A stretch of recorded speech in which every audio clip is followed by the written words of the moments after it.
So today's module is the last one in our series, Starting a Special Needs Ministry. So we're going to do things a little bit differently.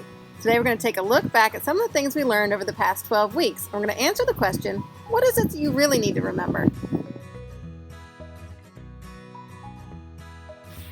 Point number 3, start with one objective. In ministry, sometimes the most important thing to decide is what not to do. And this can be tough because as Christians, we often want to meet as many needs as we can, as fast as we can. But this isn't always the best thing for our ministries or for the families we serve, especially in the year 2020 when we're relaunching in a pandemic. So gather your leaders together and ask this question. If we can only accomplish one thing, what is the thing that we most want to accomplish? This will help you narrow your focus and know where to put your resources. If you do this, you're going to be able to create a sustainable and strong ministry. Point to remember number 2, put the right people in the right places. There's nothing more important to successful ministry than getting the right people in the right ministry roles. So before you start recruiting, ask yourself, what roles do you need to accomplish your mission? Then write job descriptions for each of those roles. And once you have your job descriptions, list 3 competencies that each person in that role should have to fit it well. This will help you get the right people in the right places and build a ministry that's strong. And remember, this starts right at the top. Holy Twin Powers, activate!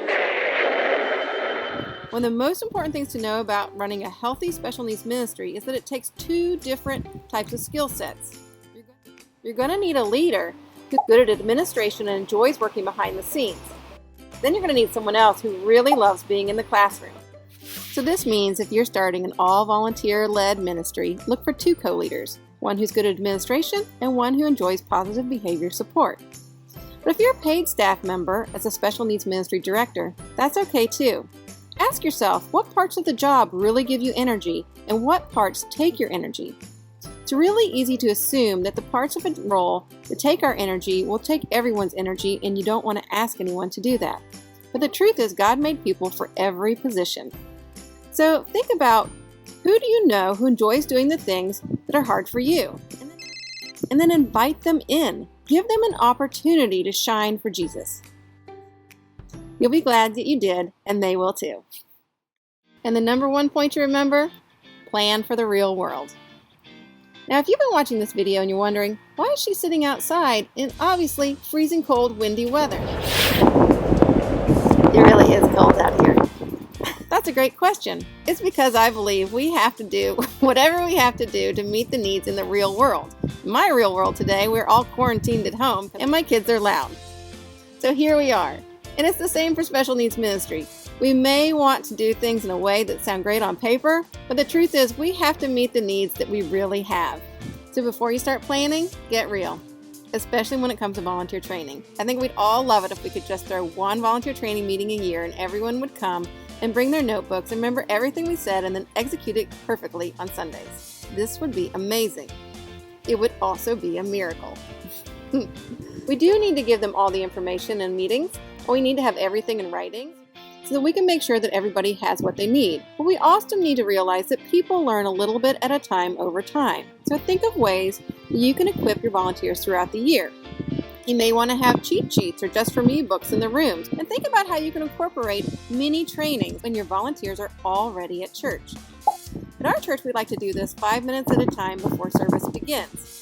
It's a great way to check in with your team and also equip them in ways that they can apply as soon as the meeting's done. But the most important thing to remember when planning for the real world is to realize that your volunteers really want to do a good job. And sometimes it's hard when a child's had a hard day. So when that happens, make sure you tell them the most important thing that we can do for families is to make sure that they feel like their children are cared for and safe. So if you have a day where a child doesn't go through every activity, or they even have a meltdown and you have to page, it's okay. Remember that what you do matters, and tell your volunteers often. They matter too.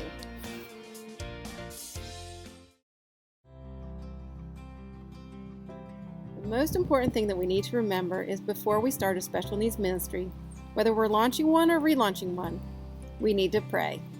Invite God in. Let Him stand in the gap for you and tell Him thank you for this opportunity. that makes all the difference.